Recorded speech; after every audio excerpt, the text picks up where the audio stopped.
some people may think not that much of a surprise, given what we saw in terms of the interest rates going up and an immediate hit on the housing market, it seems. That's right. When interest rates rise, people can't get mortgages that are as big. They can't make such big offers for house prices, so house prices fall. What I've done, Mark, is I've put some graphics together because it can be a little bit of confusion whether prices are actually going up or down.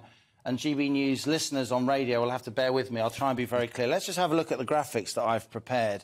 What they show is that house prices in November, Mark, if we can bring up the graphics, fell 1.4% compared to October. So that's month on month. That's that month-on-month fall.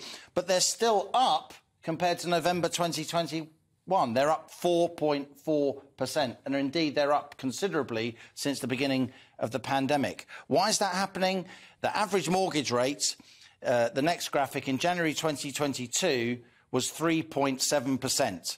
And in November 2022, it was 5.4%. That's a big increase. These are average mortgage rates. When you take out a mortgage, it might be 2, 5 or 10-year fixed, flexible. These are the average rates.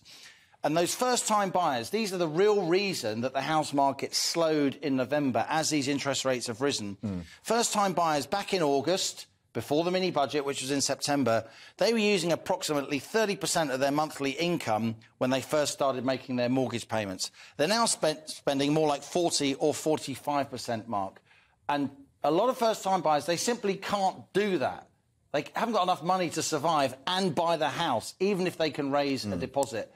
And when the first-time buyers aren't around, you can't get those chains going where people sell their flat to buy a house, to buy a bigger house, to buy a bigger house. The first-time buyers are key to keeping the housing market moving, and they're few and far between at the moment because of higher borrowing costs. Yeah, and of course, the added complications, we said before, a lot of the fixed price deals coming to an end. But it's not necessarily then a bad thing that the house prices have fallen. It lets a lot of people get onto that housing ladder. But it does affect confidence, isn't it? That people think, oh, I'm not worth quite as much as I was. I won't go out and spend, for instance. Yeah, I think that was true back in the day. I think that's changing because, you know, such a high proportion of housing is owned by the over 60s now. Yeah. There are more houses owned outright, as I said to you earlier, rather than owned with a mortgage.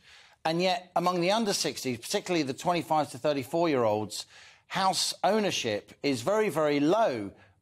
Overall, we're below the average of the EU countries in terms of home ownership. And the ownership is very skewed towards people above 60. Now, people above 60, they're very good at saving.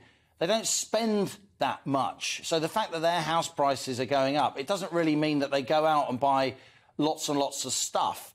It's the 25 to 34-year-olds that have what we call in economics a high marginal propensity to spend. They get money, they need it, they're forming a family, all those expenses, so they spend. And they're feeling particularly poor. They haven't got a house price that's going up. They haven't got wealth in many cases.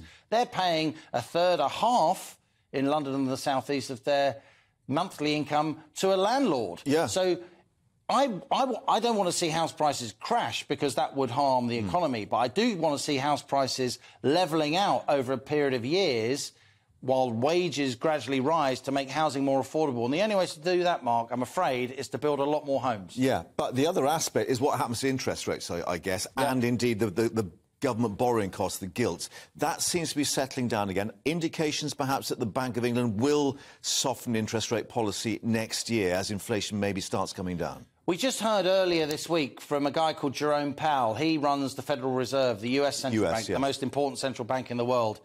He is now saying that whereas the US has been raising interest rates very, very aggressively, they've raised interest rates by 75 basis points, as we say, three-quarters of a percent in one go, 4 times in a row. That's incredibly aggressive. 3 whole % interest rate rise in less than a year. We're not doing that as aggressively in the UK, but Jerome Powell and the Federal Reserve Board, they're now saying they might do a smaller interest rate rise next time. They may take their foot slightly off the gas, still bearing down on inflation, but not quite to the same extent. That's one reason why the dollar's got a bit weaker over the last week, and the pound's got a bit stronger against the dollar. Here in the UK, we generally follow the Federal Reserve. The whole Western world does, so it may be that interest rates will carry on going up, but not by as much as we expected. An interesting coda, Mark, You say rightly that the gilts market has settled down, the market for government debt, that sets the benchmark for all other borrowing. That's why, over the last couple of weeks, actually, if you are shopping around for a mortgage and you waited, as we advised you to here on GB News, those mortgage rates have actually dropped off a little bit, below 6% on average for first-time buyers, because the gilt market has settled down. Just another thing while you're here, we've talked about manufacturing for the PMI. It's still below 50, indicating things aren't good. What's the snapshot now of the economy as we're heading towards Christmas? Because a lot of people are worried, and we've got strikes, we've got lots of things really adding to the doom and gloom. What's the snapshot of the economy that we've got at the moment? The good news, Mark, is that unemployment remains very, very low. There are lots of vacancies. Now, that doesn't mean there's vacancies in every town, and it doesn't mean that people that are unemployed have always got the skills to fill those vacancies. But in the round, there is a lot of work out there if people want to earn some extra cash in most parts of the country. Having said that, growth, GDP, gross domestic product, the sum total of all transactions, that is now falling here in the UK. The Office of Budget Responsibility thinks that fall in GDP is going to carry on into the new year. And the manufacturing sector, which you and I have talked about a lot over recent months, that's what you call a bellwether. It's a bit like the building trade.